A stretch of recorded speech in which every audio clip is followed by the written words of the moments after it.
ঠিক আছে, আমি তোমাকে একটি ছোট বাচ্চা আর বাঘকে নিয়ে 2 মিনিটের মতো একটি গল্প শোনাচ্ছি। এক ছিল একটি ছোট্ট গ্রাম। সেই গ্রামে থাকত রাফি নামে এক দুষ্টু কিন্তু সাহসী বাচ্চা। রাফি প্রতিদিন মাঠে খেলত, পাখিদের সঙ্গে গল্প করত। একদিন সে বনের ধারে খেলতে খেলতে হঠাৎ একটা ডাল ভেঙে পড়ে শব্দ হল।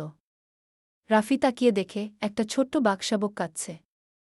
রাফি একটু ভয় পেলেও সাহস করে কাছে গেল। দেখে বাঘশাবকটা কাঁদছে কারণ তার পায়ে কাঁটা বিঁধেছে। রাফি ধীরে ধীরে কাঁটাটা তুলে দিল।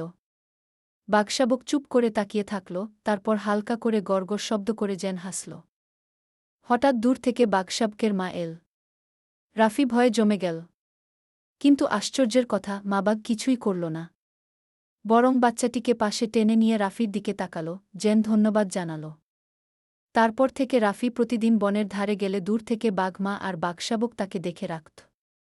রাফি বুঝে গেল, ভালোবাসা আর সাহস থাকলে মানুষ আর প্রাণীর মধ্যে বন্ধুত্ব গড়ে ওঠে। এই গল্প শোনাতে আসলে 2 মিনিটের মতো সময় লাগবে। তুমি কি চাও আমি এটাকে একদম ভিডিওর মতো বর্ণনা কি করার ভঙ্গিতে সাজিয়ে বলি?